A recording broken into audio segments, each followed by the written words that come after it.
السلام عليكم ورحمة الله وبركاته. الحمد لله رب العالمين، والصلاة والسلام على سيد الأنبياء والمرسلين، وعلى آله وصحبه أجمعين. أما بعد، فأعوذ بالله من الشيطان الرجيم. بسم الله الرحمن الرحيم. الله لا إله إلا هو له سنة ولا نوم، له ما في السماوات وما في الأرض. من ذا الذي يشفع عنده إلا بإذنه، يعلم ما بين أيديهم وما خلفهم، ولا يحيطون بشيء من علمه إلا بما شاء. وسع كرسيه السماوات والأرض، ولا يؤوده حفظهما، وهو العلي العظيم. صدق الله العظيم. اللهم صل على محمد وعلى آل محمد، كما صليت على إبراهيم وعلى آل إبراهيم. اللهم بارك على محمد كما باركت على إبراهيم وعلى آل إبراهيم إنك حميد مجيد. الحمد لله, আল্লাহ রব্বুল আলামিনের অশেষ মেহেরবানি ও দয়া যে আল্লাহ রব্বুল আলামিন আমাদেরকে দ্বীনে দার্সে উপস্থিত হওয়ার তৌফিক দিয়েছেন, দ্বীনের সাথে দ্বীনের পথে লেগে থাকার তৌফিক দিয়েছেন। আলহামদুলিল্লাহ। আপনারা সবাই কেমন আছেন? পরিবারের সবাই কেমন আছেন? لا إله إلا الله، لا إله إلا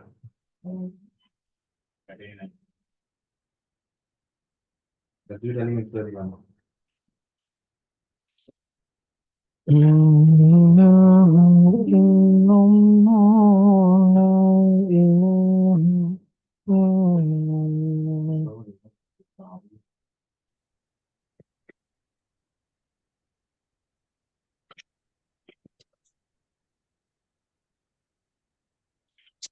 আলহামদুলিল্লাহ। আজকে আমরা এমন একটি বিষয় জানবো যেটা সম্মুখীন সবারই হইতে হয়। সেটা কি? জানাজার সালাত। খুবই গুরুত্বপূর্ণ একটা জিনিস।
জানাজার সালাত এটা খুবই গুরুত্বপূর্ণ একটি জিনিস, যেটা আমাদের অনেক সময় আমরা জানাজার সালাত পড়ে থাকি। তো এটার পড়ার নিয়ম বিস্তারিত আজকে জানবো ইনশাআল্লাহ।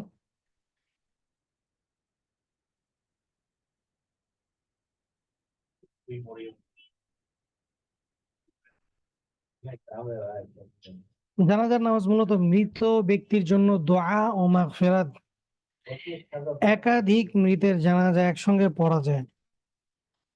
সেক্ষেত্রে মহল্লার ইমাম জানাজা পড়ানোর ক্ষেত্রে বেশি হকদার, যিনি মহল্লার ইমাম থাকেন। এরপর মৃতের ওলি বা আত্মীয় স্বজন, তবে ওলি আত্মীয় ইমামের চেয়ে বেশি দিনদার হলে তারই বেশি হক। এখানে বিষয়টা ভালো করে বোঝেন। অনেক সময় হয় মৃত ব্যক্তির আত্মীয় স্বজন আছে ভালো, দিনদার, তখন সে ওই ইমামের থেকে বেশি হকদার। আর যদি মৃতের আত্মীয় যদি দিনদার না হয়, বদকার হয়, তাহলে ইমামই বেশি হকদার। কাউকে জানাজা পড়ানোর জন্য মৃত ওসিয়ত করে গেলে তা কার্যকর করা জরুরি নয়। কাউকে জানাজা পড়ানোর জন্য মৃতকে ওসিয়ত করে গেলে, মৃত ব্যক্তি যদি ওসিয়ত করে যায় যে অমুকের জন্য আমার জানাজাটা পড়ায়, তো এটা কার্যকর করে, এটা জরুরি না।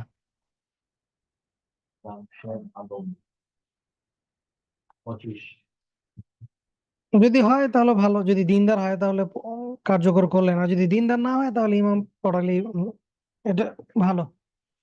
একান্ত প্রয়োজনে পুরুষের অনুপস্থিতিতে নারীরাও জানাজা পড়াতে পারবেন। যদি এমন হয় যে ওই এলাকায় পুরুষই নাই, এমন একটা অবস্থা যদি তৈরি হয়, তখন নারীরাও পড়াতে পারবেন, যেহেতু এটা একটা দোয়া। লাশের প্রকারভেদে করণীয়। মৃতের প্রকারভেদে শরীয়তে বিভিন্ন নিয়ম রয়েছে। তার মাথাহীন লাশের বেশিরভাগ পাওয়া গেলে বা মাথা সহ অর্ধেক শরীর পাওয়া গেলে তার গোসল, কাফন ও জানাজা সবই করতে হবে। মাথাহীন লাশের বেশিরভাগ পাওয়া গেলে বা মাথা সহ অর্ধেক শরীর পাওয়া গেলে তার গোসল, কাফন ও জানাজা সবই করতে হবে। আর মাথাহীন অর্ধেক বা তার চেয়ে কম অংশ পাওয়া গেলে এসব করতে হয় না, বরং কোনো কাপড়ে পেঁচিয়ে মাটির নিচে পুঁতে রাখতে হবে। আর মৃত যদি নাস্তিক মুরতাদ হয় আর কি, তাহলে গোসল ছাড়া জানাজা, মানে গোসল দিয়ে জানাজা ছাড়াই গর্ত করে তার কবরস্থ করতে হবে, যেগুলো নাস্তিক মুরতাদ। মৃত ব্যক্তি যদি নাস্তিক বা মুরতাদ হয়, তাহলে গোসল জানাজা যদি, মানে গোসল যদি দেয় তাহলে দিলে আত্মীয় স্বজন তো গোসল দিবেই। জানাজা ছাড়াই গর্ত করে তারে কবর দিয়ে দিবে, মানে চাপা মাটি যেটাকে আমরা বলি, এটা দিয়ে দিবে। কিন্তু এখন দেখা যায় নাস্তিকরা মারা গেলেও এর কবরটা হয় বনানীতে, বনানী কবরস্থান। ওটা তো মাঝে মধ্যে এমন মনে হয় যে অধিকাংশ জাহান্নামী মনে হয় বনানীতে। কারণ যত নাস্তিক আছে সব ওইগুলারে নিয়ে ওইখানে মাটি দেয়। ভিআইপি পার্সন, পাও আগে যায় মাথা পরে যায়, এরকম একটা অবস্থা থাকে। দেখেন তাদের ব্যাপারে শরিয়াত কতটা কঠোর। আমরা অনেক সময় তাদের জন্য আবার দরদ দেখাই।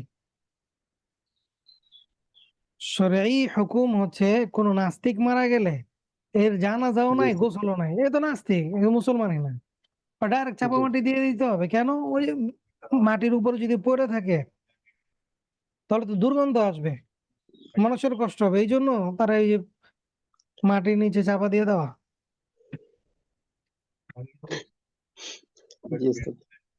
বনানী কবরস্থানে মাটি দিলে কি আলাদা কোনো ফজিলত আছে? আমার কাছে মনে হয় যে জাহান্নামের যাওয়ার একটা সহজ রাস্তা ওইটা। মানে আমি যত সেলিব্রিটি দেখছি আর কি, মানে বিশেষ করে অধিকাংশ নাস্তিক যেগুলা মুরতাদ, ওইগুলার কবর দেখি যে বনানীত হয়। তারপর আপনার মার্বেল টার্বেল কত কিছু করে, মানে মনে হয় যে কি ওরা এসি রুমে খেতেছে, এরকম একটা ব্যাপার। আল্লাহ হেফাজত করুন। আল্লাহ, এই জন্য নাস্তিক মুরতাদদের জানাজায় অংশগ্রহণ করবেন না। করলে কি দোয়া করুন? ওই জি বাইচা স্যার। থাকতে ওর জীবনে ওই ইসলামের বিরোধিতা করে গেছে। ওই মরে গেছে, ভালো হয়েছে, একজন নাস্তিক কমে গেছে এলাকার থেকে, দেশ থেকে, ব্যাস শেষ। আর যিনি মুসলমান না, মৃত্যুর পর ওই ব্যক্তির জন্য দোয়া করা তো জায়েজ নাই। তোর জন্য তো দোয়া করার কোনো প্রশ্নই আসে না। হ্যাঁ, বাইচা থাকতে ওর জন্য দরদ হওয়া দরকার, ওরা দাওয়াত দেওয়া দরকার, ও যেন ইসলামে ফিরে আসে। ঠিক আছে, মরে গেলে শেষ। জি স্যার। শাহরিয়ার কবির তো কুখ্যাত নাস্তিক। জি। ওর লেগে তো দুনিয়াতেই জাহান্নামের দোয়া করা দরকার। ওর অবস্থা এমন, দোয়া করেন আল্লাহ তাআলা যেন হেদায়েত দিয়ে দেন, নাহলে ধ্বংস করে দেয়। ও একটা আমিন। আছে, জাফর ইকবাল একটা আছে। জি স্যার। ওরা যখন মেয়েদের নিয়ে রসগোল্লা বলে তখন ওটা সমস্যা হয় না, তখন সেটা সাহিত্যিক ভাষা হয়। আর ওলামা ইকরাম যখন শুদ্ধ ভাষায় একটা কথা বলে তখন এটা অনেক ভাবে নেওয়া হয়। এই হচ্ছে আমাদের সমাজ, এই হলো অবস্থা। আর আমি দেখছি ভাই, যারা এই যে বাংলা একাডেমিতে যারা আছে, আর ঢাকা ইউনিভার্সিটিতে এখন নাস্তিকদের একটা কারখানা হয়েছে। আর বাংলা অনার্স নিয়ে যারা পড়ে অধিকাংশই জি। দেখছি যে লালন টালনে ঢুকে যায়, মানে নাস্তিক টাইপের হয়ে যায় আর কি, মুরতাদ হয়ে যায়।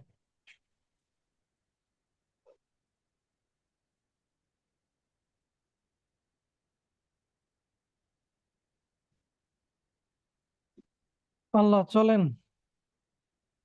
কোন নারী যদি সতীত্ব রক্ষা করতে গিয়ে আত্মহত্যা করেন তাহলে তাকে শহীদ হিসেবে গণ্য করা হবে না।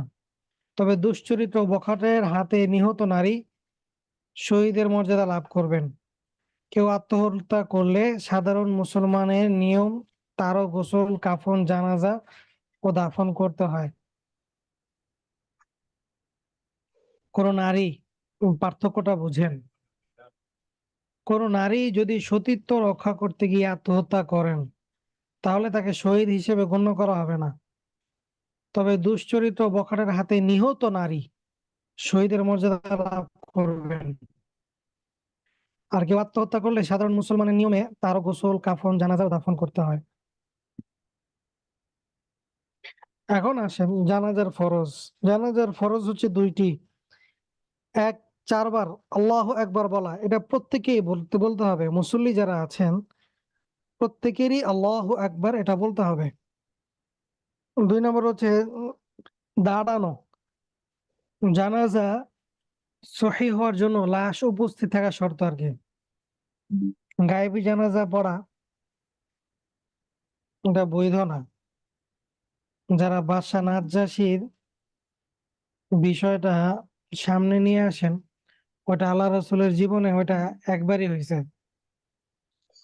আর ওটা ওনার জন্যই খাস ছিল। এখন যদি আপনি সব খাসকে আম বানায় ফেলেন, আল্লাহর বুখারিতে পাওয়া যায় আল্লাহ রসুল দাঁড়ায় পেশাব করছে, কারণ এটাও কি আপনি করবেন নাকি? জি না স্যার। হাদিসের অনেকগুলো অংশ আছে যেগুলো খাস, এটা আল্লাহ রসুলের সাথেই খাস ছিল। আর কিছু আছে আম, যেটা উন্মত করতে পারবে। তো ওইটা বাদশা নাজ্জাশীর জন্যই খাস ছিল। তো এই জন্য গায়েবী জানাজা এটা ঠিক না। তাহলে দুইটা ফরজ, এক, চারবার আল্লাহ আকবার বলা, আর দুই নম্বর হচ্ছে দাঁড়ানো। জি। আর জানাজার সুন্নত হচ্ছে তিনটি: আল্লাহর হামদ ও সানা পড়া, দুরূদ পড়া, মৃত ব্যক্তির জন্য দোয়া করা, যেটা আমরা করে থাকি। প্রথম তাকবীরের পর সানা পড়ি, দ্বিতীয় তাকবীরের পর দুরূদ শরীফ পড়ি, আর তৃতীয় তাকবীরের পর দোয়া পড়ি। দোয়া করি। এখন আসেন জানাজার পদ্ধতি কি।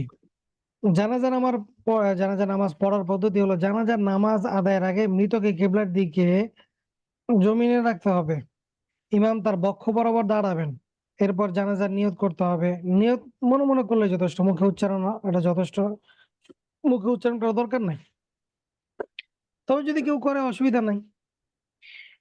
নিয়ত এভাবে করা যায়, আমি জানাজার ফরজে কিফায়া নামাজ 4 তাকবীরের সঙ্গে কিবলামুখী হয়ে ইমামের পিছনে দাঁড়িয়ে আদায় করছি।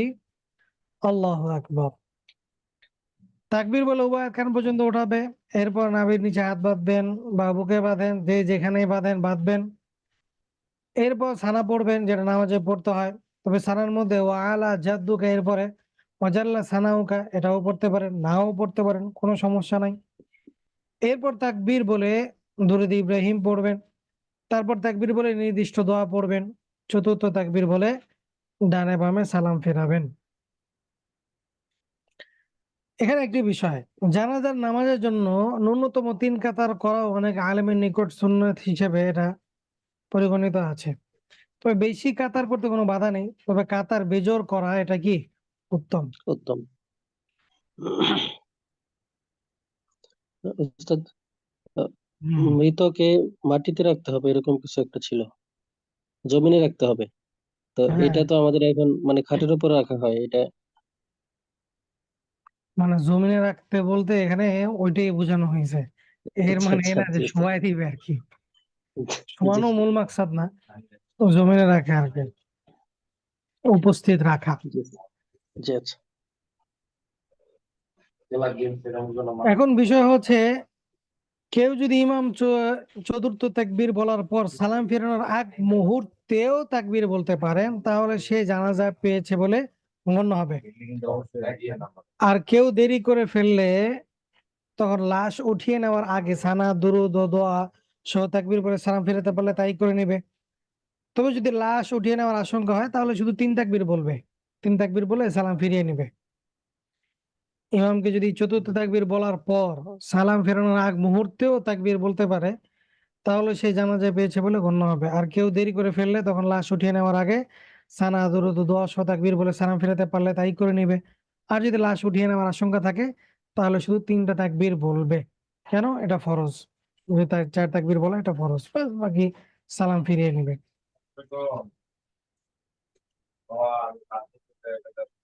কেউ রাসূলুল্লাহ সাল্লাল্লাহু আলাইহি ওয়াসাল্লামকে গালি দিলে বা কোনো বাজে কথা বললে তো ওকে কতল করা ফরজ।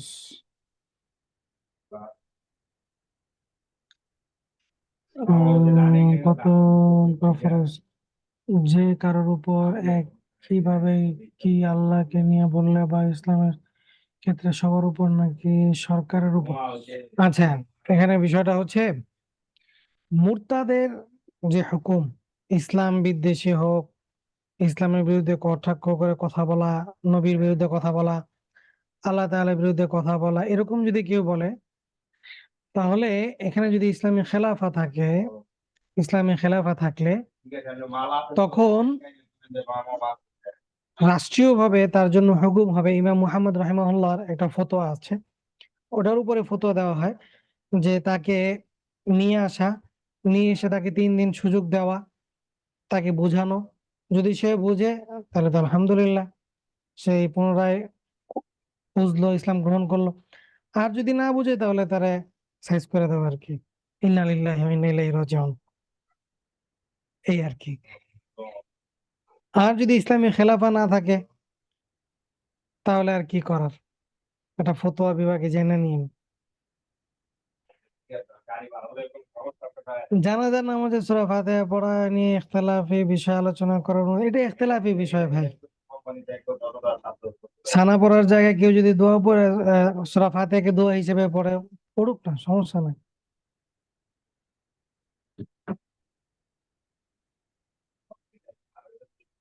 ওস্তাদ, পাগড়ি পড়ার জন্য কি কোনো যোগ্যতা লাগে নাকি পাগড়ি সবাই পড়তে পারবে? পাগড়ি সবাই পড়তে পারবে, এটা সুন্নাহ, পড়বেন, কোনো যোগ্যতা লাগে না, মুসলমান হলে হয়েছে।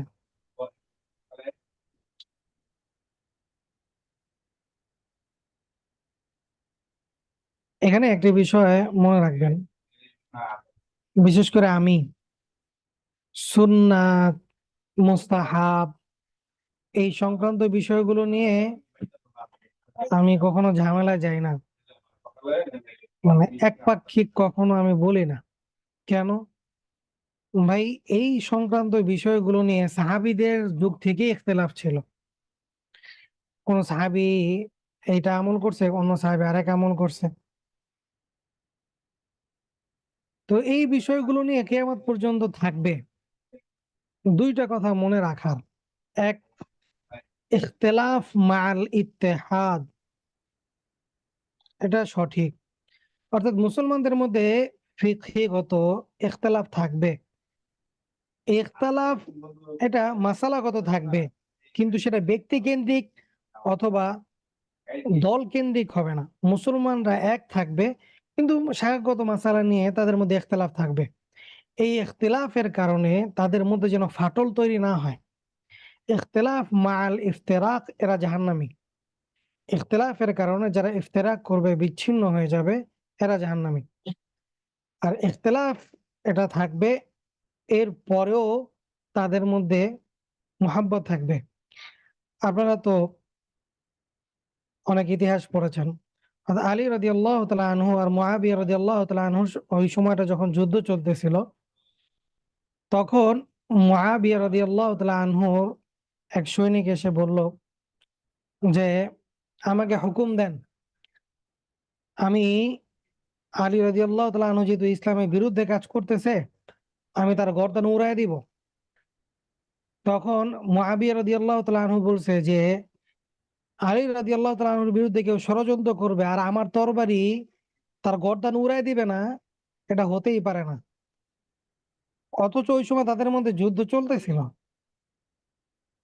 এটা সে কেন বলছে? কারণ সে বুঝতে পারছে যে সে আলী রাদিয়াল্লাহু তাআলা আনহুর বিরুদ্ধে, সে ইসলামের বিরুদ্ধে কোনো কিছু করতে চাইতেছে।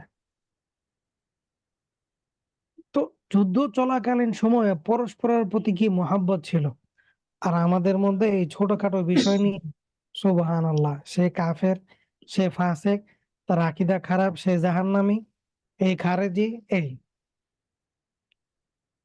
এই হচ্ছে হালাত। এই জন্য আমি সুন্নাত মুস্তাহাব নিয়ে বাড়াবাড়িতে কখনো যাই না।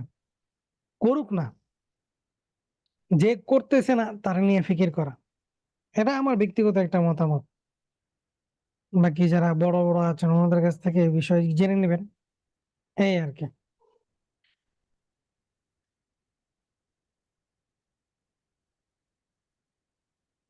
ওস্তাদ আর জিম্মাদার সিয়ার হয় ছাড়া সব।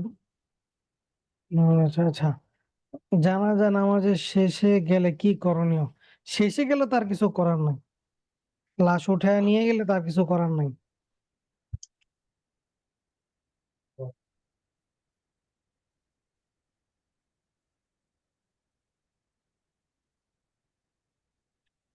এখানে একটা বিষয় সবাই খেয়াল রাখা,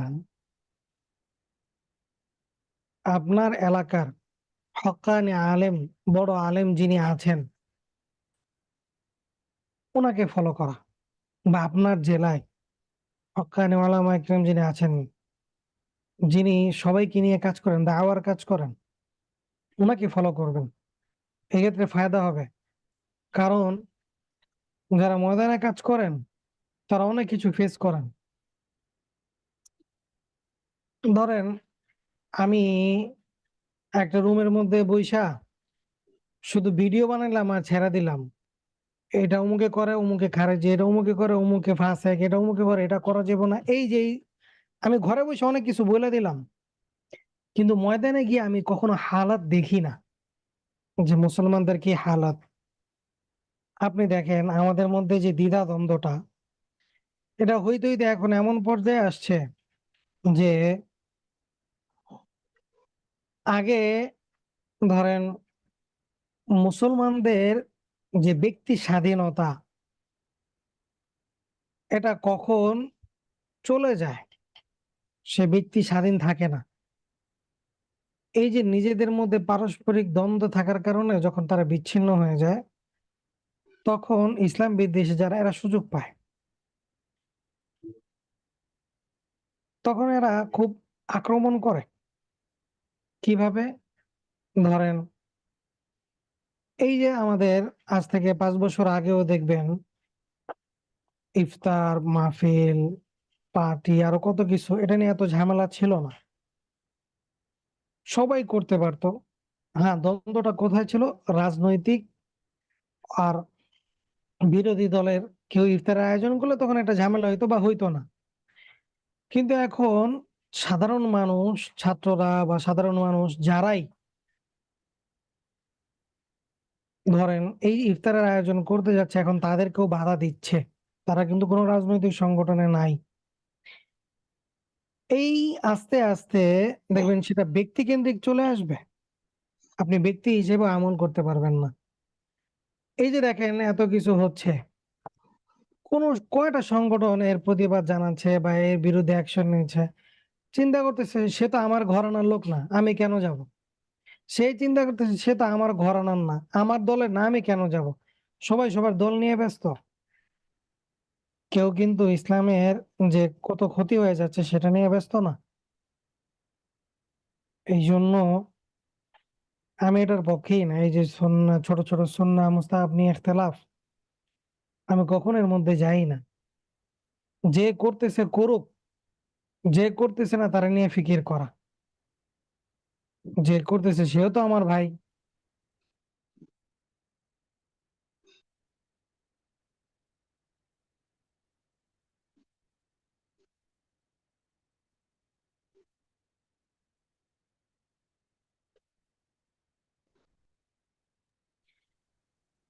তো এই জন্য উম্মাহকে নিয়ে ফিকির করা, দল কেন্দ্রিক না হয়ে যাওয়া, সমস্যাটা এই জায়গায়। ওস্তাদ এমন একটা আমল বলে দেন যেটা নিয়ত 100% ঠিক থাকবে ও সেটা কবুল হবেই হবে। এটা তো আল্লাহই জানে ভাই। আপনার এই আমল পাইতে হইলে হয় ভণ্ড পিসাবদের কাছে যাইতে হইব, আনন্দের নিজের আমল শরীয়ত মোতাবেক করতে হইব। একমাত্র এরাই গ্যারান্টি দেয় এই আমল করলে আপনি 100% আপনি কবুল হয়ে যাবেন। নৌকা দিয়ে পার করে দিব বা জাহাজ দিয়ে পার করে দিব বা যেমনি হোক ফু দিয়ে পার করে দিব। আমার কাছে তো এই বুঝতে আমল নাই পেরেছি। ভাই।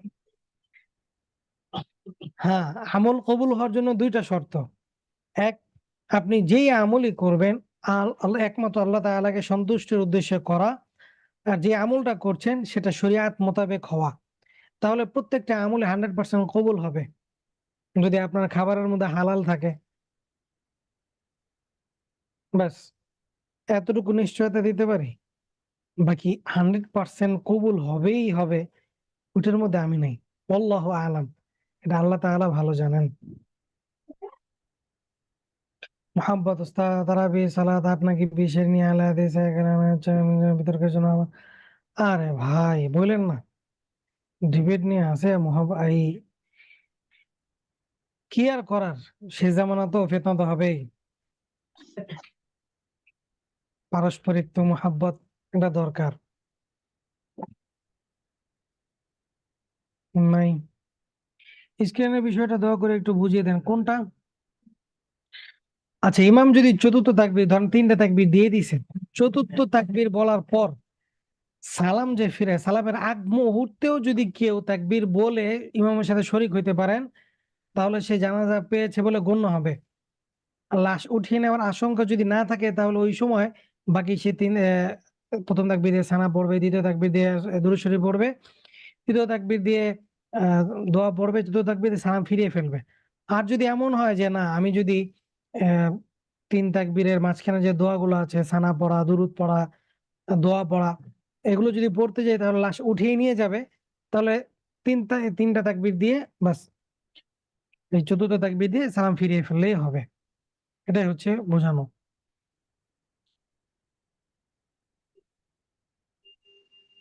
আমি শুনছি দুরূদ যেটা কবুল হবে এই দুরূদ।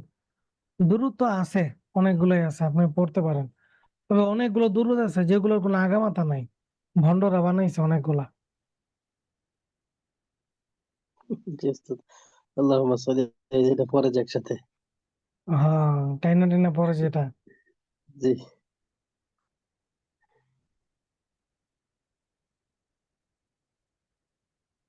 আচ্ছা, এখানে হ্যাঁ শেষে একাই পড়বেন। এই মৃত ব্যক্তি কেন্দ্রিক অনেকগুলো ঝামেলা আছে আমাদের সমাজে।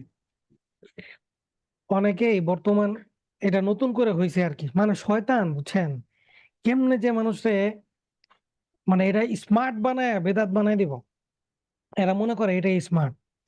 বর্তমানে একটা নতুন করে ট্র্যাডিশন চালু হইছে, কোন ব্যক্তি মারা গেলে একজন আসে, সম্মানিত ভদ্রলোক, মূর্খ মানুষ, হে হয়তো জানে না, নিজেরা শিক্ষিত মনে করে, যাই হোক। তো ইসলামের জ্ঞান না থাকলে এরা আমরা মূর্খই বলি, কারণ যেটা ফরজ ছিল এটাই শিখে নাই।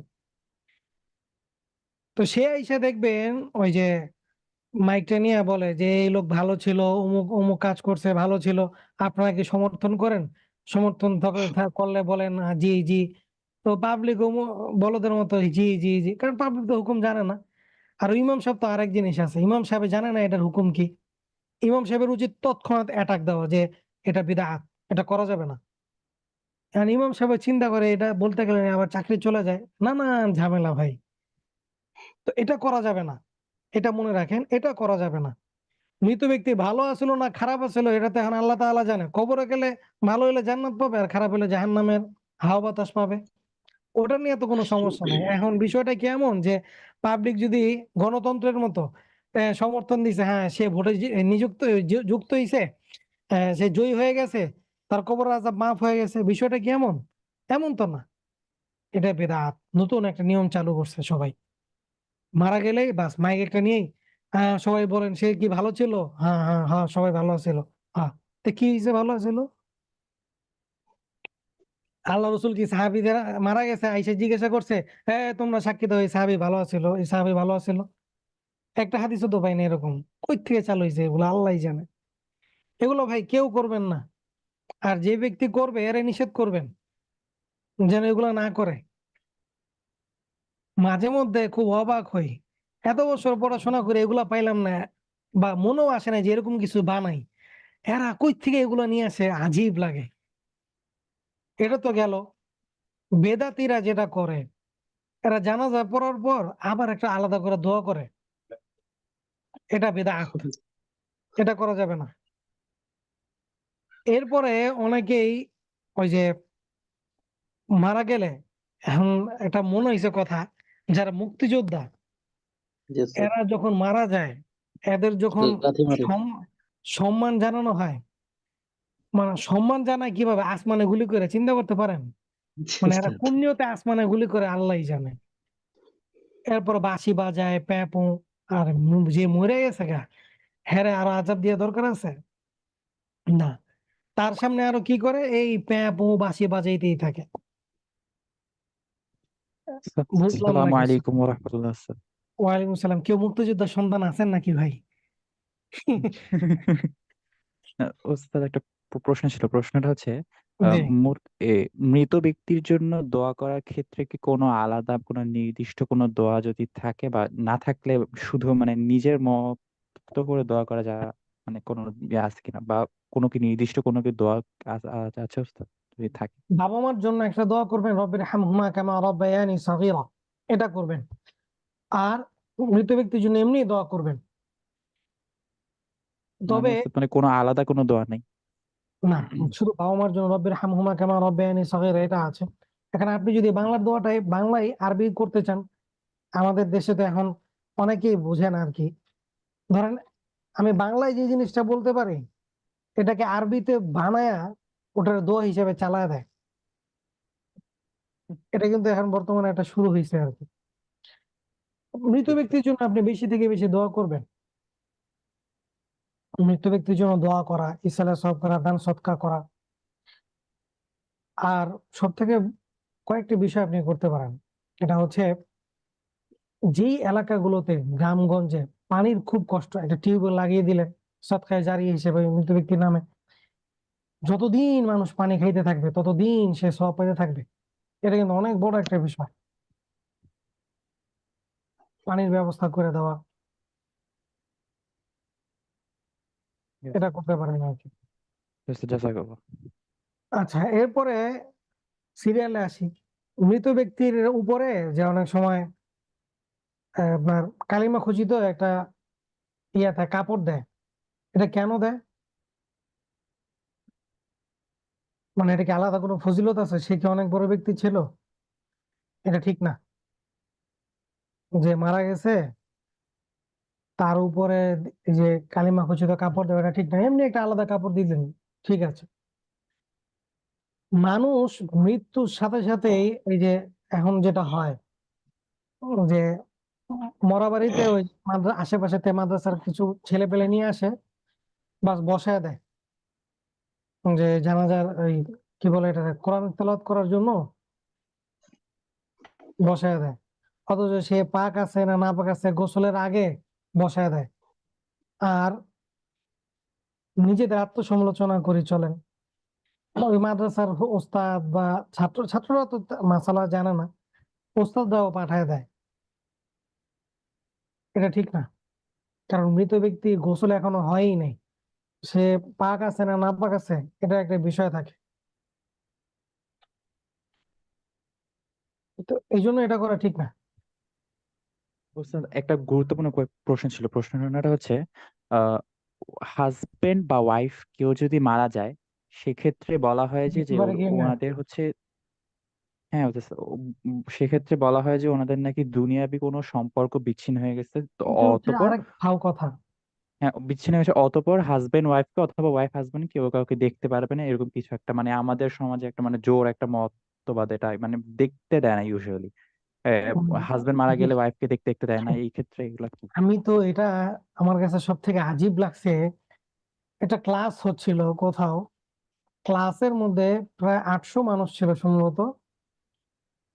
তো কেউ একজন বলতেছিলেন যে এই যে এই সেম জিনিসটাই বলতেছিলেন, তাই আমি তার ওই সময় ধরছি। এখন জানি না সে মানছে কিনা পরবর্তীতে। এটা একটা প্রচলিত ভুল যে হাজবেন্ড ওয়াইফ কেউ মারা গেলে দুনিয়াবি সম্পর্ক ছিন্ন হয়ে যায়। এটা একটা ভুল। তাহলে যদি তাদের সম্পর্কটা বিচ্ছিন্ন হয়ে যায়, তাহলে তো বাবা মা সবই বিচ্ছিন্ন হয়ে যাওয়ার কথা ছিল। বিষয়টা এমন না। যদি হাজবেন্ড ওয়াইফ কেউ একজন মারা গেলে তাদের দুনিয়াবি সম্পর্ক শেষ, কেউ কাউকে দেখতে পারবে না, তাহলে প্রত্যেকের জন্য তো উচিত ছিল যে যেই মারা যাবে তার আর কেউ দেখতে পারবে না। আরেকটা হচ্ছে যে কিন্তু ওয়াইফ বিষয়টা যদি এমন না। আর ওয়াইফ হাজবেন্ড বা কেউ যদি মারা যায়, সেক্ষেত্রে কি হাজবেন্ড মারা গেলে ওয়াইফ বা ওয়াইফ মারা গেলে হাজবেন্ড কি ওনাদেরকে গোসল দিতে পারবে? হ্যাঁ, এখানে একটা বিষয় হচ্ছে না দেওয়া। হ্যাঁ, যদি প্রয়োজন হয়, কেউ না থাকে, ধরেন একজনের ওয়াইফ মারা গেছে, এখন গোসল দেওয়ার মতো কেউ নাই, তখন সে দিতে পারবে, সমস্যা নেই। তবে উত্তম হচ্ছে না দেওয়া, যেহেতু মহিলা মানুষ, মহিলারাই গোসল দেবে, এটাই হচ্ছে উত্তম। বিষয়টা কি বুঝাইতে পারছে? জি স্যার, মানে একটা একটা হাদিস ছিল বা এরকম কিছু যে আয়েশা, এই নবীজির প্রয়াতের পরে মা আয়েশা নবীজির গোসল দিয়েছিল, এরকম কি কিছু কিছু একটা মেয়ে ছিল নাকি? হ্যাঁ, এইটা সবাই বিষয়টা নাকি হচ্ছে, বলে। না বিষয়টা হচ্ছে এই জায়গায় যে যদি মারা যায়, উত্তম হচ্ছে অন্যান্য মহিলারা গোসল দিবে, কারণ আপনি একা তো গোসল করাইতে পারবেন না। জি স্যার। এখন এই জন্যই, যদি আবার দেখেন গোসল তো 3-4 জন মিলে করাইতে হয়, এখন সেটা হয় আপনি তো পুরুষের মধ্যে গিয়ে গোসল করাইতে পারেন না। আল্লাহ রসুল সাল্লাল্লাহু আলাইহি সাল্লামের ওটা খাস ছিল, এটা বুঝতে হবে। জি জি আল্লাহ রসুল সাল্লাল্লাহু আলাইহি সাল্লামের শরীর মোবারক ওটা খাস ছিল, অন্যান্য মহিলারা দেখবে এটা, এটা ভিন্ন ছিল। কিন্তু এখন যেটা সমাজে, যেটা ওলামা ইকরাম যেটা বলেন বা ফতোয়ার কিতাবে যেটা আছে, যখন কেউ না, কাউকে না পাওয়া যায়, তখন গোসল দিবে, সমস্যা নেই। যদি পাওয়া যায় তখন সে দিবে না, মহিলারা মহিলাদেরকে দিবে, পুরুষ পুরুষকে দিবে। তবে হ্যাঁ, যদি স্বামী মারা যায় স্ত্রী দেখতে পারবে, স্ত্রী মারা গেলে স্বামী দেখতে পারবে, সেক্ষেত্রে সমস্যা নাই। আচ্ছা, 2 নম্বর বিষয় হচ্ছে আহ মৃত ব্যক্তি মারা গেলে তার আশেপাশে যতক্ষণ পর্যন্ত তাকে গোসল না দেওয়া হয়, ততক্ষণ পর্যন্ত কোরআন, তার পাশে কোরআন তেলাওয়াত না করা। কারণ মৃত্যুর সময় সে পেশাব করছে কিনা, পায়খানা করছে কিনা, এই বিষয়টা জানা থাকে না, যে তার পাক না পাক ব্যাপারে। আর উত্তম হচ্ছে যত তাড়াতাড়ি পারা যায় তত তাড়াতাড়ি তাকে কি দেওয়া, খবর দেওয়া। এটা হচ্ছে চাহিদা। এরপরে হচ্ছে আহ একাধিক জানাজা, এটা ফিরকে হানাফিতে জায়েজ নাই। একাধিক জানাজা আমি কেন দেব, এটা একটা বোঝার মানে অনেক সময় বুঝি না আমরা। এটা না দেওয়া, হুম, একটা জানাজাই হওয়া, এরপরে যখন লাশকে কবরস্থানের দিকে নিয়ে যাওয়া হয় তখন জোরে জোরে চিৎকার করে না পড়া, সবাই মনে মনে পড়া, চিৎকার করে না পড়া। কিন্তু আমাদের সমাজে করে কি, চিল্লায় চিল্লায় পড়তে পড়তে যায়। এটা না হওয়া, তো চিল্লায় চিল্লায় না পড়া। আরেকটা বিষয় ছিল হচ্ছে যে আহ, লাশের খাট যদি যদি মহিলা লাশ হয়, সেক্ষেত্রে লাশের খাট ধরার ক্ষেত্রে কি কোনো মানে মাহারাম নন মাহারামের কোনো ব্যাপার আছে আছে কিনা, অথবা যদি মাহারামের ব্যাপার যদি থাকে, যদি ওই মহিলা যদি মাহারাম যদি পর্যাপ্ত মাহারাম যদি না হয়ে থাকে, সেক্ষেত্রে কি নন মাহারামের খাট বহন করার কোনো মানে হ্যাঁ হ্যাঁ হ্যাঁ, আছে সুযোগ কিনা? আছে, এটা নিয়ে কোনো ইয়া নাই। হ্যাঁ, এটা যে কেউ ধরতে পারে। তবে হ্যাঁ, আমি একটার পর একটা শেষ করছি। শেষ করার পর যদি কারো কোশ্চেন থাকে তখন করেন। ঠিক আছে, ঠিক জি, আছে, জি। ইনশাআল্লাহ। এখন বিষয়টা হচ্ছে যে আহ, যখন মাদ্রাসা ছাত্রদেরকে নিয়ে আসা হয়, উচিত যে মাদ্রাসার ভিতরে তার জন্য সালা সব করতে পারে, কোরআন তেলাওয়াতের জন্য বাড়িতে না নিয়ে আসা। কারণ ওই সময় বিভিন্ন পরিবেশ থাকে, মহিলারা থাকে, অনেক সময় মহিলাদেরকে দেখতে থাকে বাচ্চারা কোরআন তেলাওয়াত করতে থাকে, মহিলারা হায় হুতাশ করতে থাকে। তো এটা একটা অন্যরকম বিষয় আর কি। এই জন্য মাদ্রাসায় পড়লেই সুবিধা হয়। আরেকটা বিষয় হচ্ছে, এই মৃত ব্যক্তির নামে কোরআন খতম করে টাকা নেওয়া জায়েজ নেই। এটা বুঝলো না, ভালো করে বুঝেন। মৃত ব্যক্তির নামে কোরআন খতম করে টাকা নেওয়া কি নেই, জায়েজ নেই। জায়েজ নেই। বর্তমান সমাজে এটা অনেকেই নেয়, তো এটা জায়েজ নেই। এরপরে যখন লাশকে নিয়ে যাওয়া হয়, উচিত যারা মাহরাম আছেন তারা ধরবেন, যদি না থাকেন তারা নন মাহরামও খাট বহন করতে পারে, সমস্যা নাই। আর হইচই না করা, ইস্তেগফার পড়া, কালিমা শাহাদাত পড়া, মনে মনে পড়া, তাকে নিয়ে যাওয়া। নিয়ে যাওয়ার পর সে যেটা করবে, তাকে যখন কবরে রাখা হবে, যদি মহিলা হয়, মহিলা হলে তখন তার মাহরাম যারা আছেন তারা কবরে নামবে।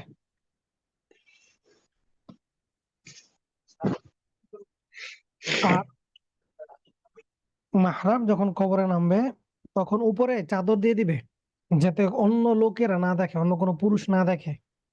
এটা খেয়াল রাখা। যখন জি, জি। মহিলাকে নিচে নামানো হবে, মাহরামরা দুইজন মাহরাম নামাবেন এবং উপরে চাদর দিয়ে দেওয়া, যাতে করে ভিন্ন কোনো পুরুষ না দেখে, এটা করা।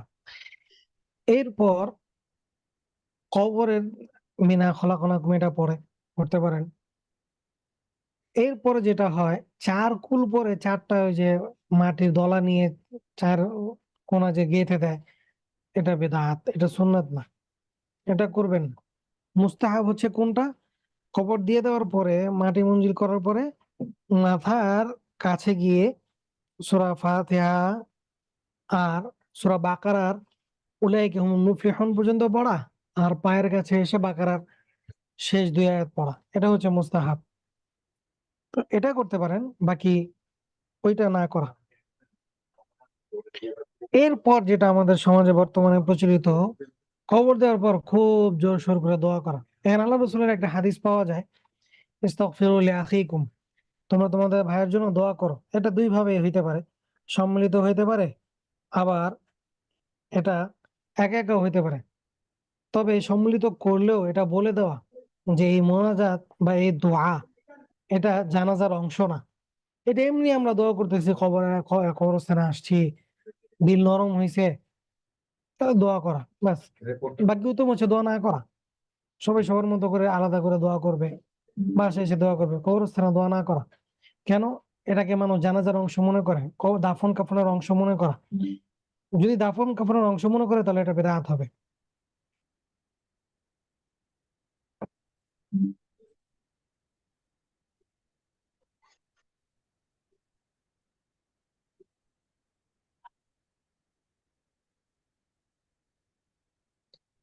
উস্তাদ, ইনবক্সে কিছু প্রশ্ন ছিল।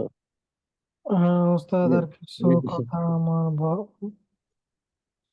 উস্তাদ আর কিছু কথা আমার বড়ই ভালো লাগে, বুঝি না এটা। আমার কথা আপনার ভালো লাগে নাকি, এটা বুঝলেন না জি একটু উস্তাদ, বলেন। আপনার কথা ভালো লাগে সেটা বলছি। আচ্ছা। উস্তাদ, জানাজা পড়ার সময় ইমাম যখন তাকবীর দেয় তখন আকাশের দিকে তাকানোর বিধানটা কি জানা নাই? ওই সময় আকাশের দিকে তাকাইতে হয়? জানি না তো ভাই। আসসালামু আলাইকুম স্যার। ওয়ালাইকুম আসসালাম। সাথে গায়েবী জানাজার বিষয়ে যদি কিছু বল। আমি তো বললাম গায়েবী জানাজা ওটা বাদশা নাজ্জাশীর জন্য, আল্লাহ রসুলের জীবনে ওটাই খাস ছিল।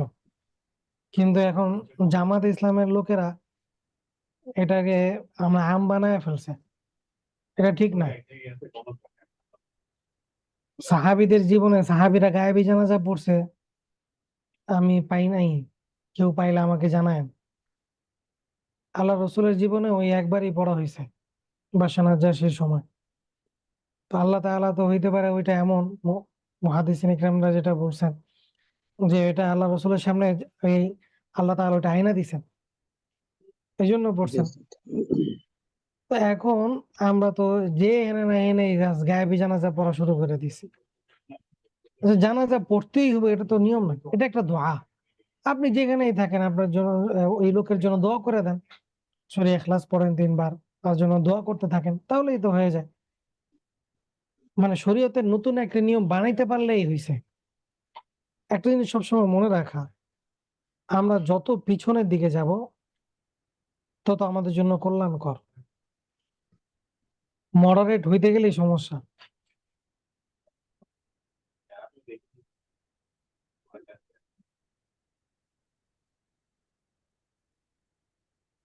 আমাদের এলাকায় দেখি অনেকে তাকবীরের সময় আকাশের দিকে তাকায়। হয়তো তার ঘুম আসছে এই জন্য সে ওই হাম দিতে যে আকাশের দিকে তাকায়, এরকম হইতে পারে। আর নইলে কিছু মানুষ আছে না, নামাজের মধ্যে দাঁড়াইলে এমনি ডাইনে বামে তাকায়, জি উস্তাদ। তো সে হয়তো ওই রকম আকাশের দিকে তাকায়। এটা আলাদা কোনো ফজিলত থাকলে আমাকে জানায়েন তো, তাহলে দিয়ে আমিও তাকাই মনে হয় আকাশের দিকে। যারা আকাশের দিকে তাকায় এদেরকে জিজ্ঞেস করেন তো, এরা কি দেখে নাকি ফেরেশতা রু নিয়ে উঠতেছে বা নূর নিয়ে নামতেছে? হইতে পারে উস্তাদ। হ্যাঁ, উস্তাদ এক ভাই প্রশ্ন করছিলেন যে এই যে আমরা যে মাটি দেওয়ার সময় যে দোয়াটা পড়ি, হুম। যে আয়াতটা পড়া হয়, তো এইটা আসলে কেমন বা কি, এর করতে বিধান কি পারেন, হবে? মিনহা খালাকনাকুম ওয়া ফিহা নুঈদুকুম ওয়া মিনহা নুখরিজুকুম তারাতান উখরা। করতে পারেন। আচ্ছা ওস্তাদ, কোন ইসলামের জন্য জীবন দেওয়া শহীদ তাকে শহীদ বলা যাবে এই যুগে? আর জানাজা কি এরকম হবে? আর কালেমা পথে পেয়েছে কি কাউকে দাফন করা যায়? কেউ যদি এই জামানায় এসো জিহাদ করে শহীদ হয়, তাহলে তাকে গোসল না দেওয়া, ওইভাবে তাকে জানাজা পড়ে তার দাফন দিয়ে দেওয়া। কারণ কাল কিয়ামতের ময়দানে সে রক্তাক্ত অবস্থায় উঠবে। আর শহীদরা মৃত না।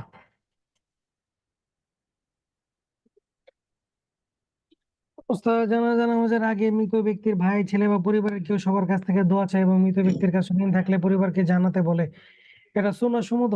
এটা তো বলতেই হবে। হ্যাঁ, আল্লাহ রসুল, আপনার ওই হাদিস পড়েন নাই যে একজন ঋণগ্রস্ত ব্যক্তি আসছে, মানে মারা গেছে, আল্লাহ রসুল তার জানাজা পড়ে নাই যে পর্যন্ত তার ঋণ পরিশোধ করা নাই।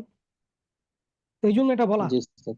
যে কেউ যদি কষ্ট পেয়ে থাকে, অথবা বিশেষ করে ঋণের কথাটা আর কি, ঋণের কথাটা এটা বলা, অবশ্যই এটা বলবে।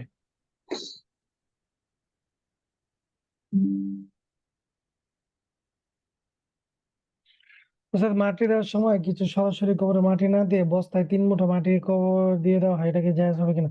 আচ্ছা, মানুষের অনেক চাপ হয় তো, এই জন্য হয়তো ওই যে সবাই বলে যে এই বস্তায় সবাই মাটি দেন, এই বস্তায় মাটি দিলে পরে বস্তা নিয়ে ঢেলা দেয় আর কি। এরকম না দিয়ে সরাসরি দেওয়া আর কি।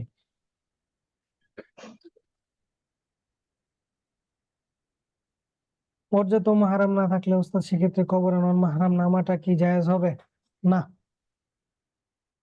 মাহারাম থাকবে না কেন?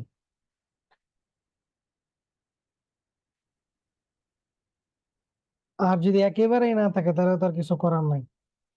বেওয়ারিশ লাশ যদি হয় তাহলে তার কিছু করার নাই। যেমন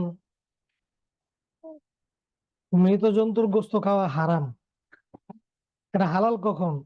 বাঁচার লেগে এটাই খাইতে হবে আর কিচ্ছু নাই, তখন এটা হালাল। এখন যদি এমন হয় যে মাহারাম নাই, বেওয়ারিশ লাশ, খুঁজে পাওয়া যায় না, তার আত্মীয় স্বজন কোনো কিছু, তখন আর কি করবেন? দিয়ে দিবেন।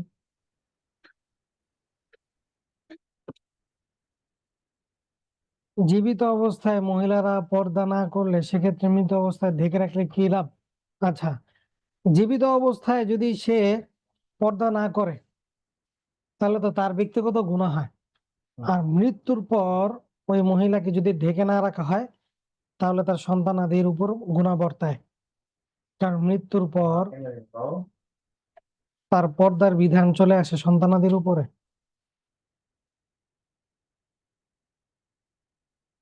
এখন সন্তানাদিও যদি এরকম ইয়া হয়, মডারেট হয়, যে না আমার মায়ে মরছে, আমার মায়ে তো অনেক ফেমাস আছিল, এলাকার মেম্বার আছিল, জনসেবা আছিল, সুদের ব্যবসা করতো, লিপস্টিক দিয়ে এলাকা এলাকায় ঘুরতো, বা ভাইরাল মহিলা আছিল, তাহলে দেখাইবেন। আর কি করার? কিছু করার নাই।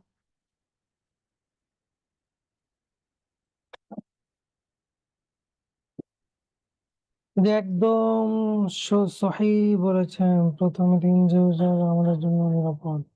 আচ্ছা, খতম তারাবির সওয়াব পেতে হলে কি এক মসজিদে টানা তারাবি পড়তে হবে? অন্য মসজিদে পড়লে কি ফজিলত কম হবে? বিষয়টা হচ্ছে এক মসজিদে পড়া ভালো। কেন? কারণ অনেক সময় হয় যে এক মসজিদে পড়লে ওই দিন যদি হাফেজ সাহেবের কোনো আয়াত ছুটে যায়, তা আপনি এর পরের দিনও যদি ওইখানে পড়েন তাহলে সেই আয়াতটা টেনে নিচ্ছে। কিন্তু অন্য মসজিদে গেলে হয়তো ওই আয়াত ওনাদের ছুটে নাই, তখন ওই আয়াতটা গ্যাপ থেকে যায়। বাকি পড়তে পারেন, সমস্যা নেই। বর্তমানে বাংলাদেশের যে তারাবির অবস্থা, সব মসজিদেই ঝামেলা হয়। মানে অল্প সংখ্যক মসজিদ আছে যে মসজিদে ঝামেলা খুব কম হয়। আসসালামু আলাইকুম। ওয়ালাইকুম আসসালাম। যে জানাজার নামাজের পরে দোয়া করা সম্মিলিতভাবে এটা জায়েজ? কোনটা? জানাজার নামাজের পরে না জানাজার নামাজের দাফন পরে কাফনের একদম। পরে? জি জি। কোনটা? একটা হচ্ছে জানাজার পর আর একটা হচ্ছে দাফন কাফনের পর। জি, জানাজার পরে। না না, জানাজার পরে দোয়া করে এটা বিদআত। জানাজাই তো দোয়া, আবার কেন দোয়া জি। করবে? আর একটা যে জানার মানে কবরে খুরমার ডাল পোঁতা। ও আচ্ছা, ডাল পুঁতে রাখা যায়। জি, 5টা করে যে ডাল পুঁতে রাখা হয়। 5টা করে ডাল পুঁতে রাখবে কিসের জন্য? এখানে বিষয়টা হচ্ছে, আমি আপনাকে বলি, হাদিসে যেটা আসছে যে জি দুই ব্যক্তির যে কবরে আযাব হচ্ছিল, আল্লাহ রাসূল সাল্লাল্লাহু জি আলাইহি ওয়াসাল্লাম দেখছেন যে কবরে আযাব হচ্ছে, বা আল্লাহ রাসূল যে কোনো ওহীর মাধ্যমে হোক, যেভাবে হোক জানতে পারছেন। তো আল্লাহ রাসূল সাল্লাল্লাহু আলাইহি ওয়াসাল্লাম 2টা ডাল গায়রা দিছেন, যে পর্যন্ত না শুকায় এই পর্যন্ত তার কবরের আযাবটা কিছুটা সহজ করা হবে। তো এটা আল্লাহ রাসূলের সাথে খাস ছিল। আমরা যে ডাল বুনি, আমরা কি দেখি কবরের ভিতরে আযাব হইতাছে না হইতাছে? বিষয়টা বুঝেন। হাদিসের যদি আপনি না বুঝেন তাহলে কিন্তু সমস্যা। আল্লাহ রসুল দেখছেন বা জানতে পারছেন যে এদের দুইজনের কবরে আযাব হচ্ছে, তো আল্লাহ রসুল ডাল গাইরা দিচ্ছেন যে যে পর্যন্ত এটা ভিজে থাকে এই পর্যন্ত তাদের কবর আযাবটা কিছুটা সহজ করা হবে, এই জন্য এটা করছেন। আর আমি আপনি কি দেখতেছি যে কবরের ভিতরে কি হইতেছে না হইতেছে? এটা আমরা বানায় নিচ্ছি, বাস। আমরা কি করি? আমরা তো 1টা গাড়ি না, 5টা গাড়ি, 4টা গাড়ি, 4 গাড়ি, কেন? মানে বান দিতেছে কবর। বিষয়টা এমন না। আপনি এমনি একটা গাড়তে পারেন চিহ্নর জন্য, যে হ্যাঁ অনেক কবর যেহেতু আছে, একটা চিহ্নর জন্য আলাদা একটা গাছ আপনি দিতে পারেন, যে হ্যাঁ যেন চিনা যায়। বাকি এটার আলাদা কোনো ফজিলত নাই যে গাছ গায়রা দিলে কবর আযাব মাফ হয়ে যাবো, বা এটা সুন্নত, এরকম কোনো বিষয় না।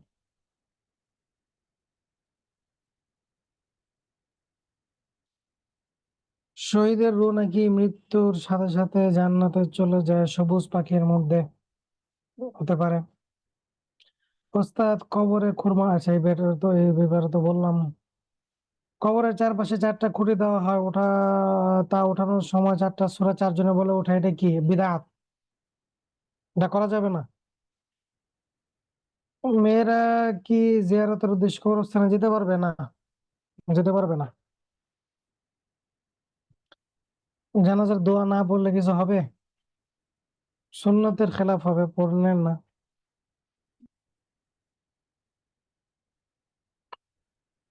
মেয়েরা কি কবর দিতে পারবে না? মেয়েরা কবর দিতে গেলে এর শুদ্ধ পুঁতে দিতে হবে। কারণ এ তো এলাকায় চিল্লে কবরস্থানে তো লোক কবর শুদ্ধ উড়াই ফেলাইবে, এমন একটা অবস্থা হয়ে যাবে। এরা যে আবেগী থাকে, আব্বা আমাকে চিল্লানি দিলে এলাকা তো গরম হয়ে যাবে, এই জন্য এদের কবর যাওয়া, কবরস্থানে যাওয়া নিষেধ। ও ভাই লিখছেন না? উস্তাদ, তাহলে কোনো মহিলা মারা গেলে পুরুষ মানুষ তার মুখ দেখতে পারবে না? না, মাহরাম ছাড়া দেখতে পারবে না। কেন দেখবে?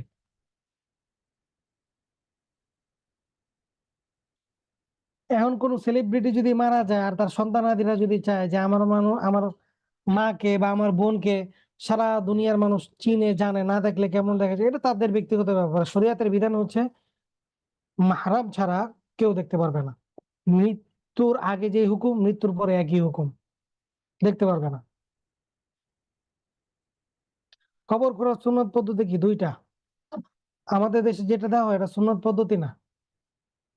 একটা হচ্ছে সিন্দুক, সিন্দুকের মতো যেটা করা হয়, প্রথমে একটু করা, এরপরে উপরের দিকে এসে একটু বড় করে করা, সিন্দুক সিস্টেম এটা। আরেকটা হচ্ছে আপনার যেখানে মাটি খুব শক্ত থাকে, কবর খুঁড়ে ভিতরের দিকে ঢুকিয়ে দেওয়া। কিন্তু আমাদের দেশে তো ডাইরেক্ট ঢুকিয়ে দেওয়া, এটা সুন্নত পদ্ধতি না।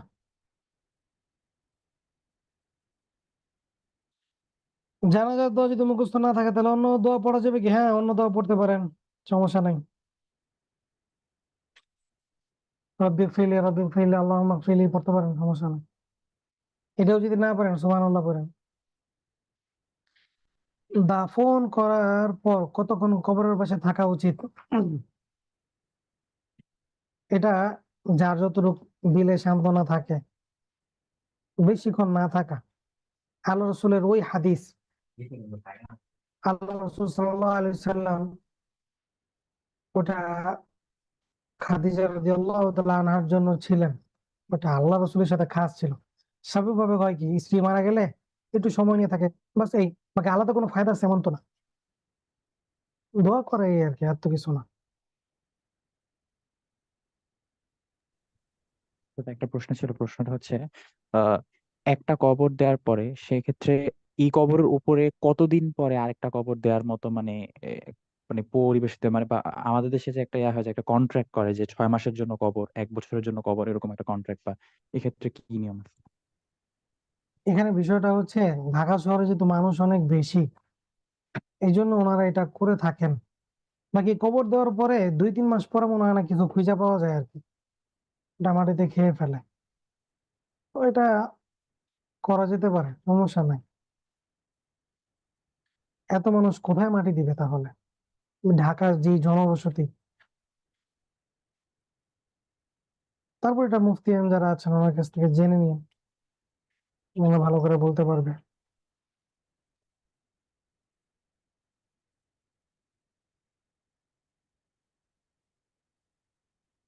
আল্লাহ, ক্লাসের টাইম শেষ হয়ে গেছে।